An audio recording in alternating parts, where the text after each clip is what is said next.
Getting retro games to look good on HDMI displays has been quite the challenge. Thanks to good upscalers and emulation kicking on nicely, we can now achieve this goal successfully. Whether you like the look of the games on these displays or not is up to you, but many people who just want to play retro consoles on modern displays now need an upscaler of some kind, since most displays will not have analog connections anymore. One cheap option is this, the Atlona S-Video to HDMI upscaler. This can take both composite and S-Video and upscale the output image to 1080p. It even claims to have motion adaptive deinterlacing. All yours for £30. The OSSC is a device I've owned since 2020 and it cost me £140. I love the quality this has provided me and I always look forward to using it when I play my retro games. I want to compare the two upscalers and see if paying 4 times the money for the OSSC is actually worth it. To find out, I used the PlayStation 2 Slim as my test console to see how well the two upscalers fare against each other. The Atlona is outputting every game tested at 1080p resolution, whereas the OSSC is using pass-through for the interlaced games and the Line 2X mode for 480p supported titles. The OSSC will use the Sony official RGB SCART cable and the Atlona will use the Sony official S-Video cable. Let's do this. We start with the underrated Ridge Racer 5. Racing games are good games to test when using upscalers.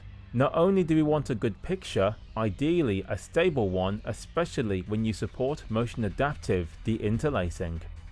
The Atlona looks decent enough at first glance, but the picture is somewhat darker than I'm used to, and details can get smeared with quick changes of the wheel. For £30, this is not the worst picture I've ever seen. As for the OSSC, RGB SCART helps the picture quality and we are using pass-through with the interlacing handled by the OBS YADIF 2X setting. Side by side, the OSSC looks better, is sharper, much brighter and handles the interlacing artifacts more tastefully over the Atlona. Watch the intro sequence which utilizes real-time graphics from the PlayStation 2 and see which of the two you think looks best.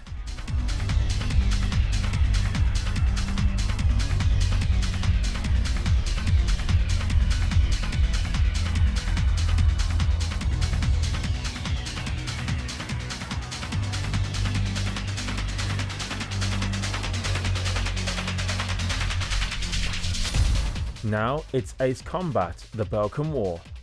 Here is a simple comparison of the plane flying idly through the air. The two side by side show the difference in brightness, contrast, detail, sharpness and color information. Yes, RGB SCART does improve image quality on the OSSC, but the upscaler is a higher end one which does the picture justice for HDMI solutions, whereas the Atlona and its process actually makes S-Video look worse than it should. Goes to show that yes, you may have to pay a bit more, but if you do, the results reflect the quality of the product.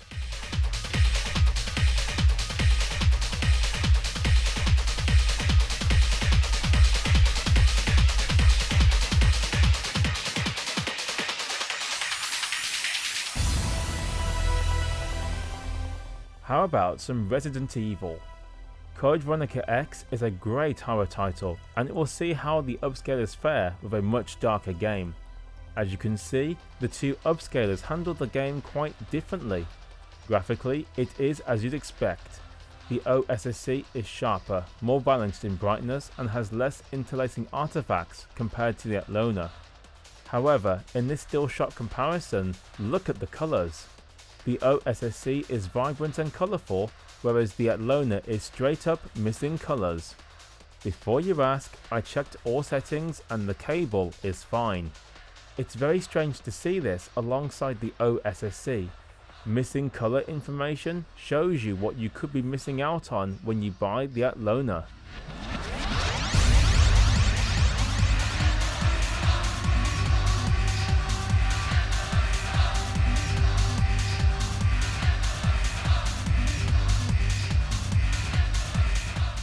Gran Turismo 3 is next, and this one threw up an interesting surprise. Up until now, both upscalers handled the interlacing well enough, but look closely at the Atlona footage. You can see the image break up at times before kicking the deinterlacing process back into life. Problem is, it kept doing this from time to time, whereas the OSSC using the OBS YADIF 2X setting never dropped once. Not only is the OSSC better looking and cleaner in the picture, it does not drop out the deinterlacing randomly, unlike the Atlona. I'm not sure what causes this to happen, but it is something to think about if you are looking to buy one.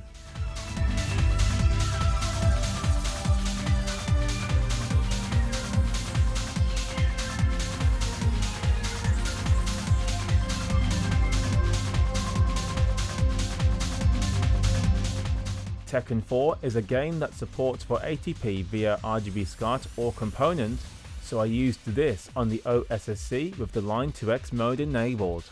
The Atlona has to make do with 480i since S-Video can't do 480p video. As you can see, the OSSC is miles ahead here. Simply put, if you can use 480p and the Line 2X mode, Tekken 4 looks absolutely superb. Honestly, what more do I need to say?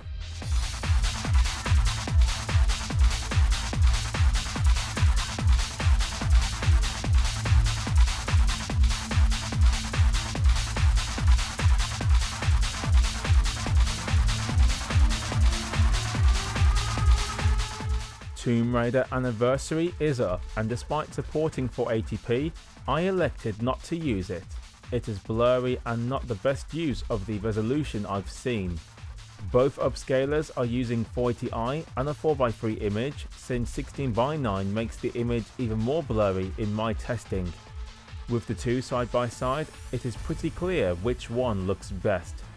The OSSC really does well with handling retro resolutions, and unlike the Atlona, it does not upscale to 1080p.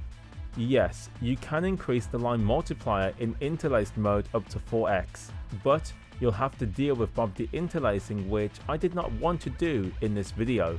I prefer pass-through mode for interlaced content. Right, I will let the rest of the games I tested play out along with the sound output to test the quality of it on the two upscalers. I hope you enjoyed the montage, and I will see you at the end.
I think the results are quite conclusive.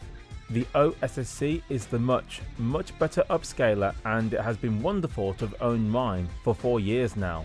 That being said, I know many people don't have RGB SCART or component cables for the PlayStation 2, and many people do not have £100 or more to spend on an upscaler, especially if they only want it for one console, not multiple ones. This means while the OSSC is not viable for most people, do not fear, there is a solution. Instead, look at the RetroTink 2X line of products, the Retroscaler 2X as an alternative, or the ODV Upscaler if you can't find the other two. The RAD 2X line of cables are also worth a look too. None of these, aside from the RetroTink 2X Pro multi-format, support 480p natively. They do well otherwise, and they support most common cables used for retro consoles. You folks let me know, what are your thoughts on the results? Tell me in the comments, and I will see you soon.